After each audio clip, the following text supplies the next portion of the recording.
got a great sound to play, you know. Just, Hello? Have you ever snogged a lady? We had a technical problem. Are we on? Yeah, we're on there. Can I swear? Shit!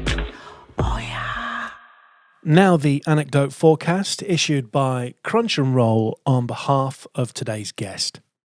Mutual adoration, mild, developing strong. Nostalgic memories of long forgotten stations, 8 or 9, increasing 10 at times. Words of praise, increasing for a time, good. Stories of the good old days, heavy. Being sacked, occasionally moderate. Earning money for embarrassing public appearances, strong at first, then fading. Being hired by someone just before they were fired, heavy, persistent. Mention of Kenny Everett, yes.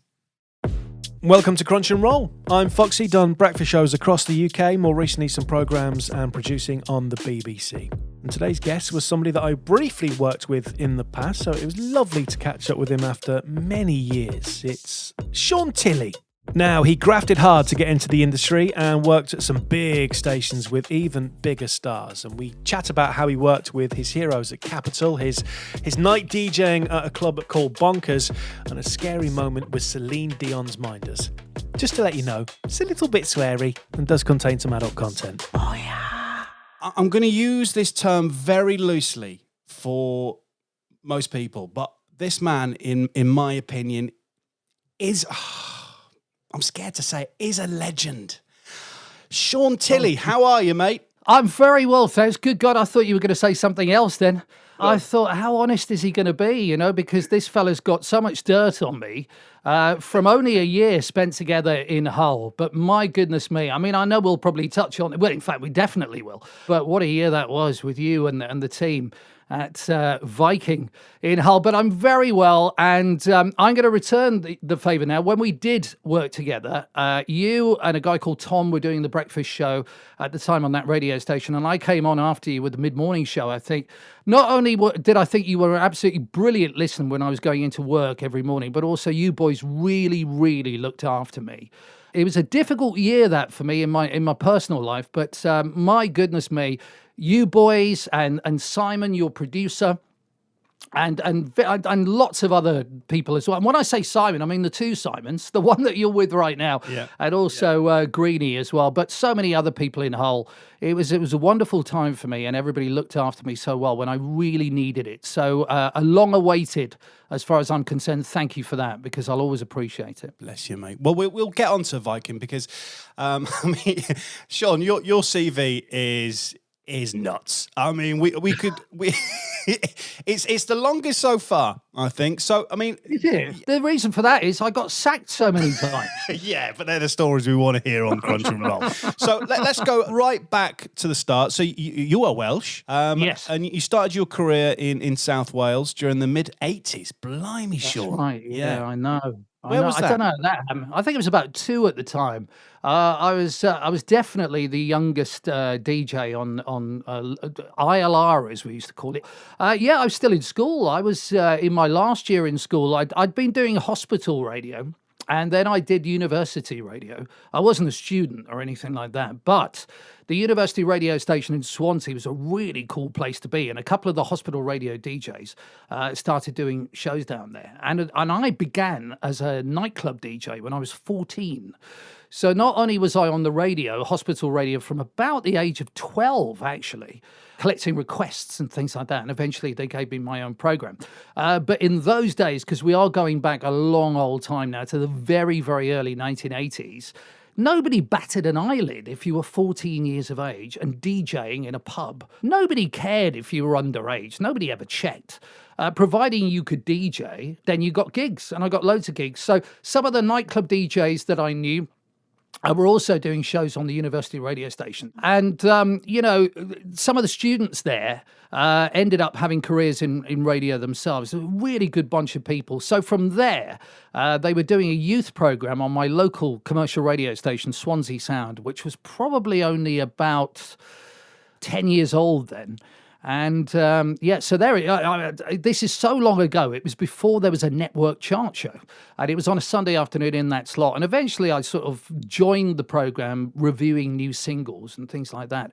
And then they had a bit of a revamp. And I was one of the co-hosts of the show. And from there, when Swansea Sound went to 24-hour programming, and when they introduced the overnights, I got given a few overnights and things like that. But it was not where I wanted to be. By this time, I'd left school, and I had aspirations and dreams of going to London. I'd already been to London quite a few times to see if I could sort of start talking to people and create opportunities there, which I did.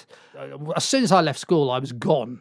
And I don't think I really figured in the plans of the program controller of Swansea Sound. I don't think he really saw me as a viable prospect for the future, to be honest. He probably got that right in retrospect.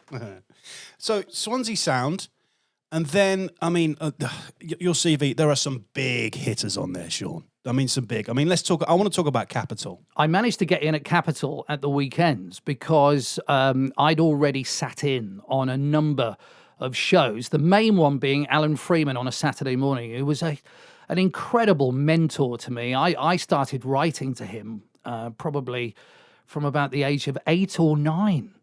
When he was on Radio 1. And we carried on sort of exchanging letters and things like that. So from about the age of 12, and what was wonderful about this is that I had 2 aunties who lived in London at that time. And the youngest, who was more like a big sister to me, I would go down and stay with her in London. And then on a Saturday morning, I would jump on the tube and get to Warren Street on the Victoria line and jump out and... I was so young, and I'd look across Euston Road and I'd see that incredible Capital Radio building next to Thames Television. And I would go in there and I would sit in and I would help out Alan Freeman and his producer Keith Dickens during the programme. And then Kenny Everett used to walk in about 10 to 12.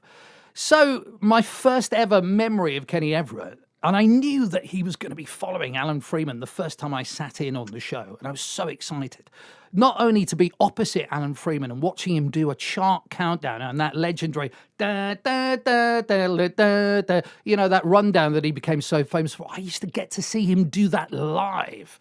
And then Kenny Everett walked into the studio at Capital Radio, and it used to be a half circular sofa round the equipment. And in he came carrying a huge rack of cartridges that we used to play with all these sound effects and all these jingles, these pre-sung jingles on there and everything. And all I could see were his tiny little feet underneath this enormous cart rack.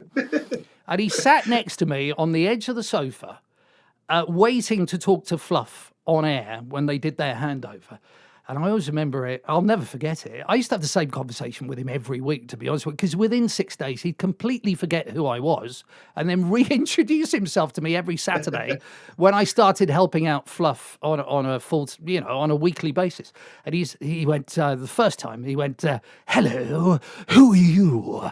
And I said, because this is Kenny Everett. I went, hello, Kenny. My name is Shaun. Hello, Shaun. I'm Ev. Because he didn't want to be called Kenny. He wanted to be called Ev. And I remember looking at him thinking, well, yes, you're Kenny Everett. I know exactly who you are. And he was so lovely. He said, where do you come from, Shaun? And I said, well, I'm from Swansea in South Wales. I'm not sure if you've ever heard of it. Not thinking that we had the DVLA there, for goodness sake. And he said to me, I remember Swansea. He said, when I got sacked by the BBC, he said, I had a farmhouse in well, I won't continue to do the Ev impersonation.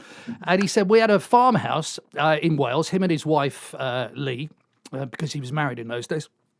And he used to record shows for Radio Luxembourg to be played out on the air in the Grand Duchy. And he told me that he used to drive sometimes down to Swansea High Street Station to put the tapes of his shows for Radio Luxembourg on the train. And we had that connection immediately. And I would never say that I knew Kenny. I don't think very many people really knew him. But all I know is I would see him every Saturday, and he was just so lovely. And I didn't care that he had the same conversation with me every week. I didn't care that within 6 days he'd forgotten who the heck I was.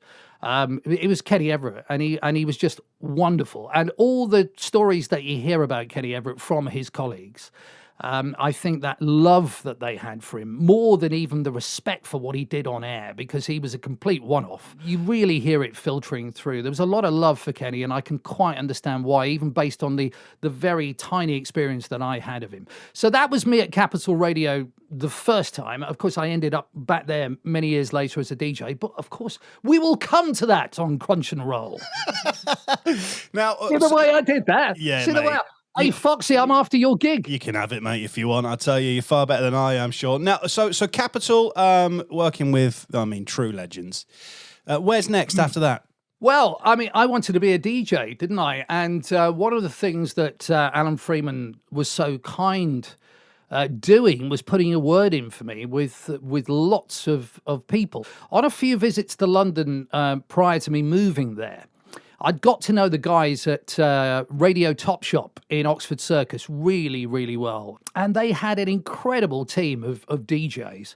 They'd already seen one or two go off and become very successful. For instance, dear friend of mine still to this day, Paul McKenna, had whizzed off to Radio Caroline and then taken over the breakfast show at Chiltern Radio then. Tim Smith was another one who just at the time that I was getting in at Top Shop was off to Radio Luxembourg, which was a massive deal in those days. Tony West was another guy who'd done really well. Adrian John was the most successful going to Radio 1. And there were many other people at Top Shop then who were on the verge of achieving great things in their career too. So I managed to get in there, and also not long afterwards, HMV, a little bit further down Oxford Street, was about to open. It was the largest record store in the world, and they would have a radio station, and they were advertising for DJs. So at the same time, I managed to get in there as a DJ. So literally, I would do a show at HMV, one end of Oxford Street, at the Tottenham Court Road end, and then I would head up to Oxford Circus and do another show on Radio Top Shop. And Alan Freeman, meantime, at Capital, had introduced me to, also the boss of Radio Top Shop, who was also a DJ at Capital, Steve. And then there was another guy called Jonathan, who was an engineer at Capital, who would become a DJ himself. And he was running the in-store radio station at Olympus Sports. Now, that was the other end of Oxford Street towards Hyde Park Corner. So I managed to get a gig there. So on a Saturday, I used to head, you'll love this, I used to do the first shift in the morning at HMV when it opened about 9 o'clock in the morning. I'd do a couple of hours there. Then I'd go up and do a Saturday lunchtime at Radio Top Shop. Then I'd carry on down to the other end of Oxford Street to do a couple of hours at Olympus Sports.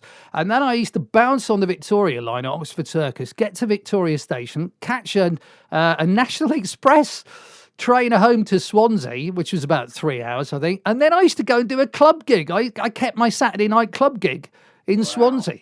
How much money did you make on that day I then, was Shaun? coining it. I'm glad you asked me that, because I was between the 4 gigs, I think I was making something like 25 quid. Honestly, this was a fortune to me at that age. No, seriously. For the age that I was, it was a few quid more than. But I was doing it. But the most important thing is I was loving it. Absolutely loving it. So it was during living in London during the week and then heading back to Wales at the weekends. But and if I could, I'd do an overnight show on Swansea Sound as well. It's great to have that much energy when you're that age, isn't it? But it wasn't long before I had to move to London full time. And then I got my biggest break at that time because some incredible things happened to me at such a young age. And are you happy for me to segue into this story? Yeah, absolutely. You crack on, or Shaun. I'm going to be honest, this is the easiest podcast so far. I'll kick back and relax, mate. You just tell me your story. I was so ambitious. And I was crap. I was so awful on the radio. I was bloody dreadful, But I just wanted it so badly, and I was so ambitious. And I sent a tape in to Doreen Davis, who was the second in command at Radio 1, but she had enormous power. And she was underneath, Johnny Beerling was the controller by then, and Doreen was, his lieutenant. She really took a shine to me. I think it was just my enthusiasm because, like I say, I really was. I mean, if I ever listen back to anything from that time, it's truly awful. But she saw something in me and invited me in. And she called it a face check, I think. That's what she wrote to me. And she said, I think you should come in for a face check. And she said, look, you need a lot of work, but I really do think that you're one for us for the future, which was just astonishing. I remember walking out of that building, Egton House, and I remember feeling $1 million just because somebody at Radio 1 had said, you're going to come and work here one day, you know? And then Doreen retired about 18 months later. But having said that, that's not where the story ended because she said, and I will always be eternally grateful to her for this. She said, I think you need to meet somebody who has just stopped working here and he's gone to another part of the BBC. And I think he'll like you. And I think there's an awful lot he can do to make you better and realize your potential. And she did indeed put me in touch with a guy called Dave Tate, who had been a long-serving Radio 1 producer, an incredible producer, produced the likes of Steve Wright in the afternoon, Kid Jensen's Tea Time Show, and the Noel Edmonds Breakfast Show. Incredible shows. And he'd whizzed off to become head of the music programmes at BBC World Service. And the music shows of BBC World Service were produced by Radio 1 producers. And I went to meet Dave Tate, and he was extraordinarily kind to me, and he helped me enormously. He listened to my demo tape. He said, well, look, you need to slow down. You haven't really developed a style of your own yet. You may be trying to sound like your heroes. And he worked with all those heroes. So slowly but surely, he gave me an awful lot of help to knock all this stuff out of me. So eventually I ended up starting to voice trailers. And then Dave let me on air, and I did a couple of shows. And walking around that building was incredible. Bush House was this titanic BBC building. So just walking in there and seeing Radio 1 and Radio 2 DJs, people like Terry Wogan, Gloria Hunniford, Simon Bates, Mike Reed, Paul Burnett, Ed Stewart, David Hamilton, Adrian Just, all these people walking around the building that I would get to know. Some of them much better than, and most of them great friends of mine forever. Little did I know at that time. And, to be amongst these people at such a young age was incredible. And prior to this, I must say that after doing stuff at Radio Top Shop, I'd managed to get some work at Radio Caroline. So I'd been out to the North Sea a couple of times and I had done shows on the Ross Revenge, Radio Caroline, but that was not where I wanted to be. When I got out to Radio Caroline, these guys that weren't that much older than me were going around the ship going, hey man, loving awareness, it's cosmic, man. That's how you are now, Shaun. Exactly. Little did I, but at the time I wasn't like that. You know what I mean? And there were all sort of, funny substances in the air and all this. Mind you, partial to a bit of that, a bit of an exclusive there in those days. But it was all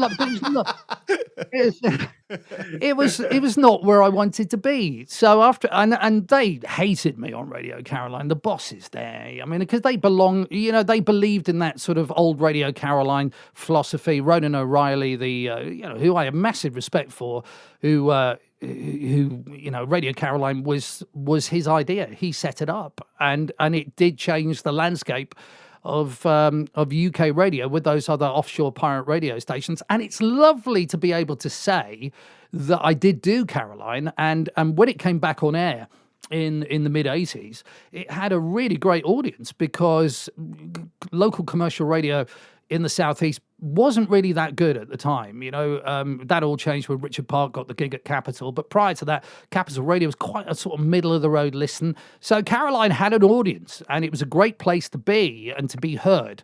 But when I got this chance to do the BBC World Service, that was... And when I told the bosses of Radio Caroline, they were horrified because Radio Caroline was everything anti-establishment, even in the 80s. I mean, it hated the BBC. But that's, I was ambitious, and Radio Caroline wasn't on my radar. I kind of ended up there just through that connection with Radio Top Shop. Very glad to have done it, though, particularly after all these years. But no, the BBC World Service was incredible. And after, doing the BBC World Service, it set me up for my next gig, which really was a dream come true. Cunty.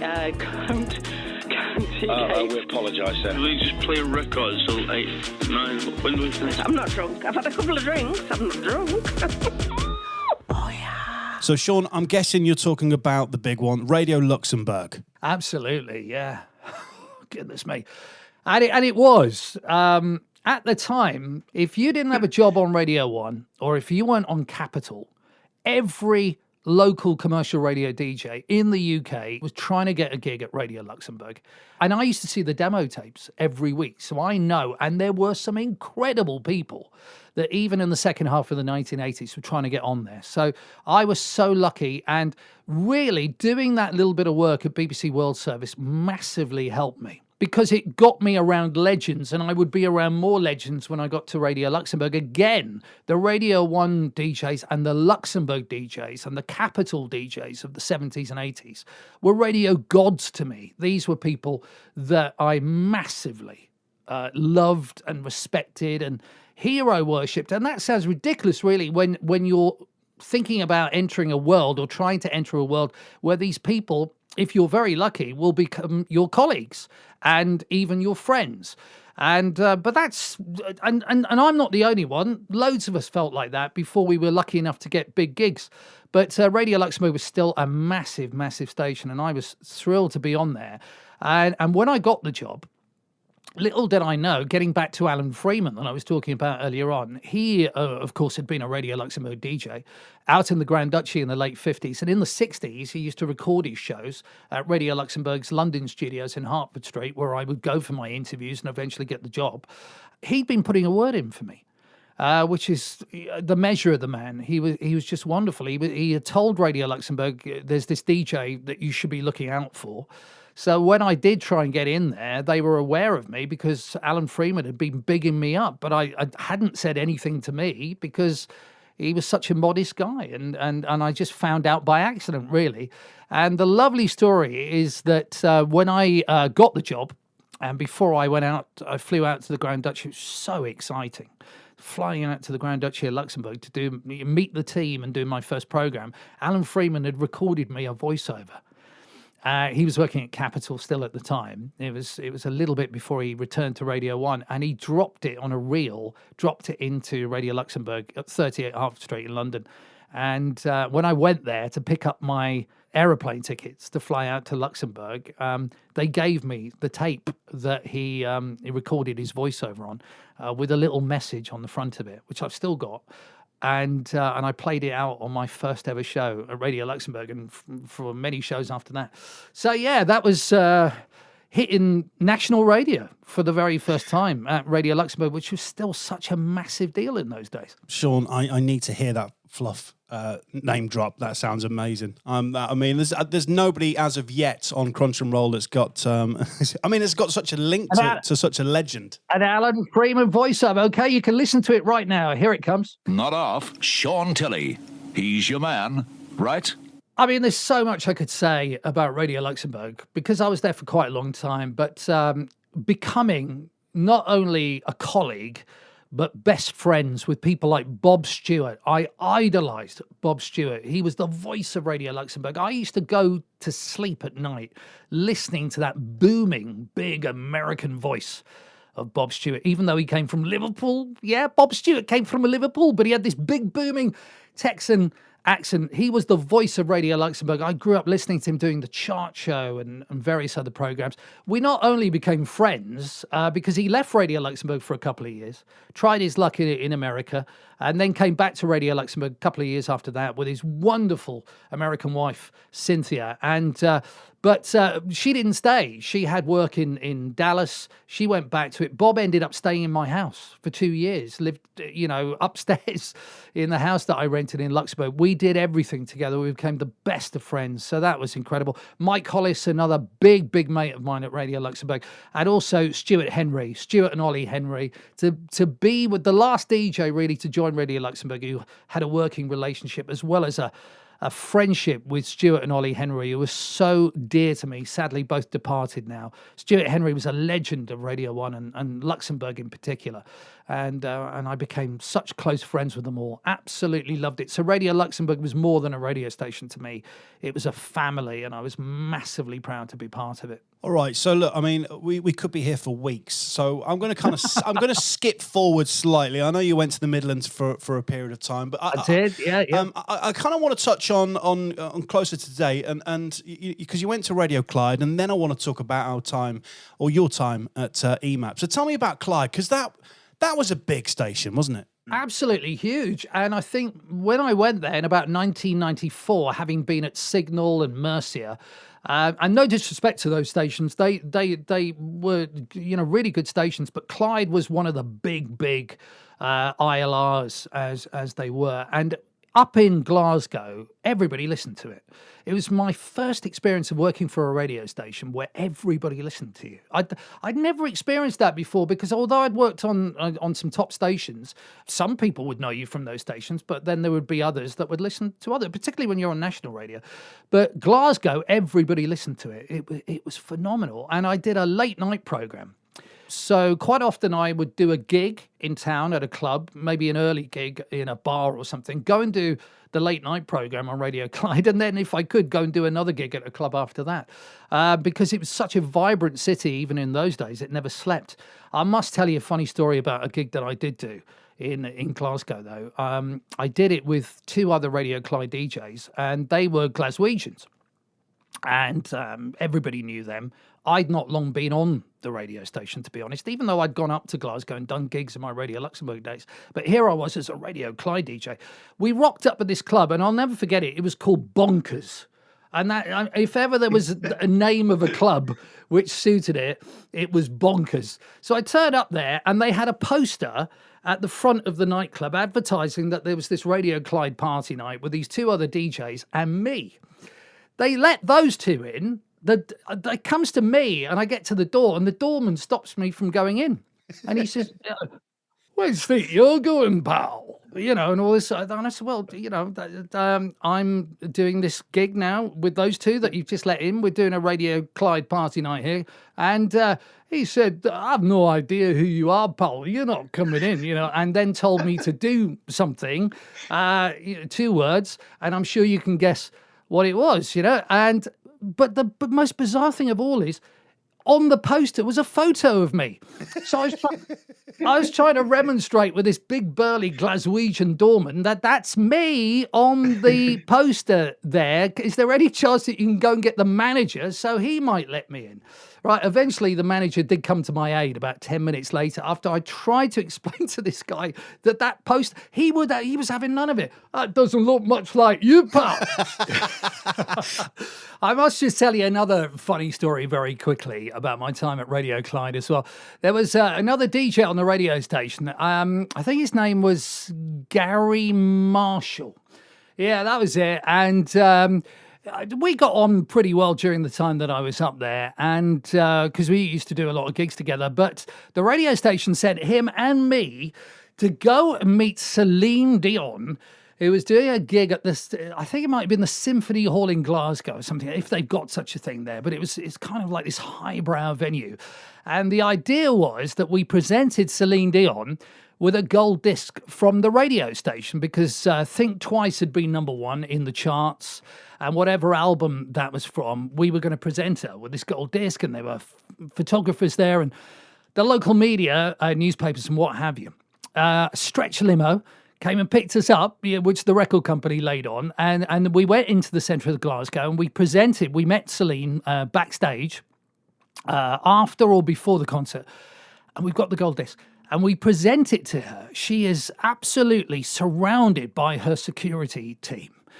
This is me in the presence of even bigger, burlier bouncers this time, who weren't Glaswegian.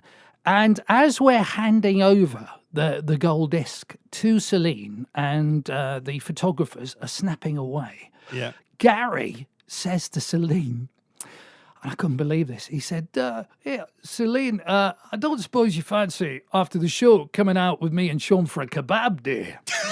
If he did, her security guys looked at him in a way that made us want to vacate the premises within 60 seconds. And I said to Gary, "Let's get out of here." I'll tell you what, Shaun. Some of my memories, and most of them were quite drunken with yourself when we spent time at Viking together. I can say one thing, that you're not scared of doormen, and I'm not going to elaborate on that story anymore. But you'll stand up for yourself, Shaun, when you need to. Well, I think, I was brought up, in a family of boxers. I even boxed myself when I was a kid. And going back to the days when I was doing gigs at 14 years of age, I'd have to go and get my money at the end of the night. And some people didn't want to pay you.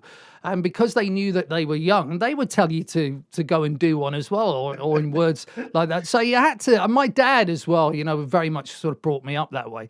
But no, I mean, I've always believed in the fact that you got to be nice to people, you got to be straight to people, and respect is a big thing. I've always given respect to people, and I'm a bit old school like that. You know what I mean? But I believe in treating people well, and most people, not all, but most people I've worked with in radio, it's a funny old business. Radio people are strange. And in many ways, I'm not really a radio. I love the business. I am passionate about radio, and I feel that I've deserved my place in radio because of how hard I've worked and the passion that I've always given it. But in every other way, I'm not a radio person. I'm not a showbiz person. I'm a Swansea Jack mush. That's right. I come from Swansea, and that's the way we are. And I've kind of gone about radio as a Swansea Jack, and that. It's unsettled people sometimes, but at least I wear my heart on my sleeve, and I've always been straight with people, and that's very much how it continued for me. After leaving Radio Clyde, went back to Wales for a bit, set up the Wave there. I was the first breakfast show, the first ever voice on my hometown station, the Wave, which was great. And then I went to Radio City, another ginormous radio station in Liverpool where everybody listened. Radio City at that time, I think, was the best radio station in the United Kingdom. And the fact that it won, the Sony Station of the Year twice out of 3 years at that time, I think, it does sort of back up what I'm saying. It was an incredible time, and probably the halcyon days of the radio station, apart from obviously its first few years on air, and then from there to working with you, because I moved around EMAP, did a bit in Manchester as well at Key 103 and Magic, and then rocked up at Viking and had the most incredible year. I went to Hull and back for a year in 2005 with those reprobates, Foxy and Tom. Well, I mean, there was a lot of alcohol involved, and I think everybody I speak to who has an association with Viking just says the same thing. Your time at EMAP, I mean, good memories? I mean, I do want to get onto the EMAP Awards and your experience of those. Well, the EMAP Awards were incredible, weren't they? Because most of my memory of it, they had it in Sheffield a couple of times, I think, when I first joined. But then we'd all sort of descend upon London, wouldn't we? And it was just just mad times, because the bosses were brilliant. They I don't know where they used to get the other DJs from who'd all fill in for us for the day. So all these people that had never been on the radio station before would rock up for that day so that we could all whiz off to London. And we'd stay in not particularly fancy hotels, but they weren't bad ones. Bauer, as it is now, I'm not sure what it's like, but EMAP in those days, they really did sort of row the boat out and treat us well. And yeah, all the radio stations descended upon London together. It was a bit of a sort of, it was a pressure cooker environment, because there was so much sort of, particularly when the drinks were flowing, what would be initially sort of kind of friendly banter would then turn to people saying, my radio station's better than your radio station, and all that sort of stuff. But I think in the main, most of us got on. There were a couple of flare-ups, as I remember. But of course, I was nothing to do with those. I would just be an observer. But I was very, very proud of my stations, very proud of the radio stations that I worked for in EMAP. And but Viking holds a very special place in my heart because it was not the best time in my personal life. And, I really, at that time, needed to be surrounded by some very lovely people who took the time to get to know me properly and find out what I was all about. And there was a kinship and a friendship there. And even now, when I think back, and it wasn't just the guys on air, I had some marvelous friends, still friends of mine to this day, working in the sales department and things like that. Our managing director at the time, Mike Borden, a real character, and we played together and we worked together, and it was just a very, very special time. And you guys in particular really took me under your wing and looked after me. And the best thing about it all was we would get absolutely annihilated, partying hard. And then sometimes you wouldn't go to bed. You'd go straight into doing the breakfast show. I'd go home for about an hour and a half's kip in my flat, which ironically used to be above the BBC. And then I used to come in all bleary-eyed. I'd bring a bit of breakfast in, and I'd look at you guys who were doing the breakfast show on pure adrenaline, looking as though you were about to collapse. And as soon as you went into that 9 o'clock news, that was it. That was it. You'd spill on the floor in front of me, or before I was, revving up to do the top 10 at 10 or whatever. Do you know, you mentioned, I mean, for me personally, one of my biggest inspirations in the industry, Mike Borden. I loved Mike so much and still do. And rarely speak to him now because he's off down south and managing a superstar artist. But one of my favourite stories, because Mike used to encourage us to drink and he was the managing director. And he was the worst out of everybody on the team. And I remember being in a really crap little bar called Cheeky Monkeys. I remember that. Yeah. And it was 24 hours opening, and we were still there at 4:30. And Mike had a load of tequilas. He's like, "Come on, Foxy, get it down your neck, lad." I'm like, "Mike, I'm on air in an hour and a half." He went, "Don't worry about that." Anyway, he was. I obviously I went on air and I was drunk and I was bad and I was late, and then he had to sit in the HR meeting whilst I got a written warning, and I just kept looking at Mike going, "This is your fault." He was a bad boy, wasn't he? He was one of the most, probably him and a guy called Tom Hunter, who was the managing director at Radio City Liverpool, probably the two most rock and roll MDs I've ever had in my life, because both of them, my goodness me, they loved to party. And what was lovely about those guys is that, and I've worked for lots of other brilliant people as well, but those guys in particular, they were so good because they were the figurehead for the radio station. They were very smart guys commercially. They had very good programmers working underneath them, and they allowed the programmers to program.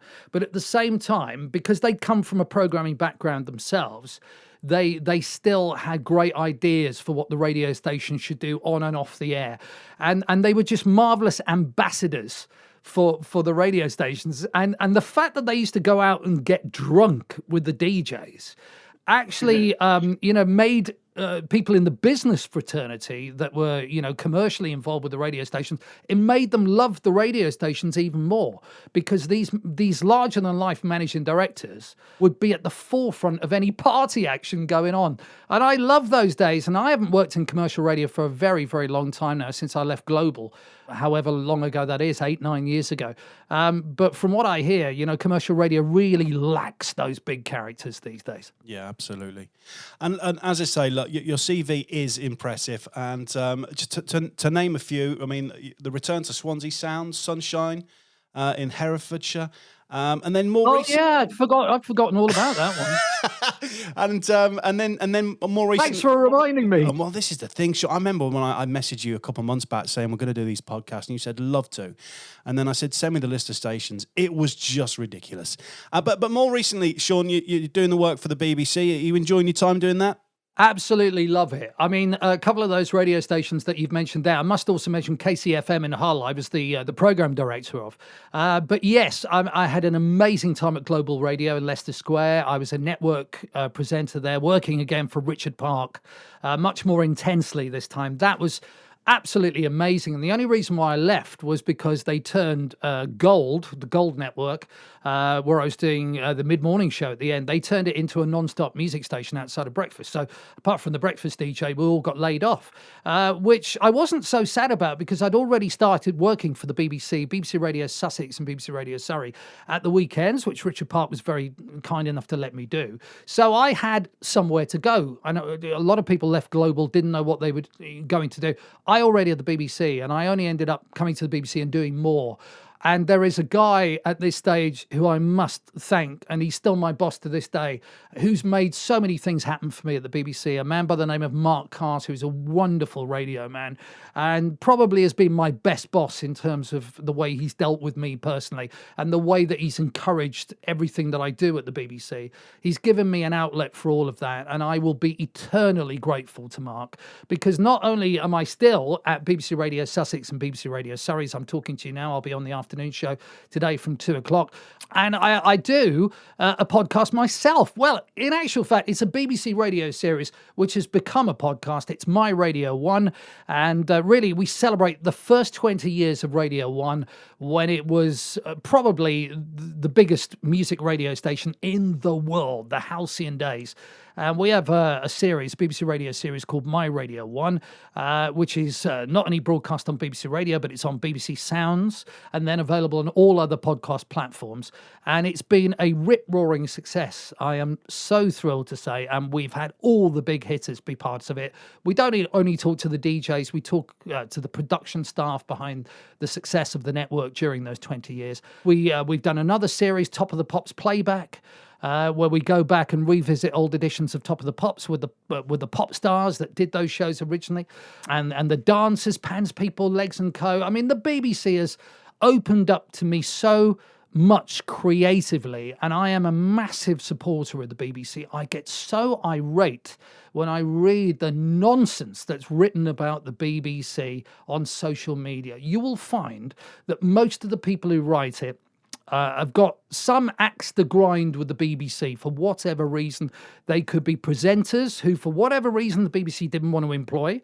There's nothing special about me. I am just one of the lucky ones that the BBC wanted to employ. There are much better presenters than me, DJs than me, that didn't end up on the BBC.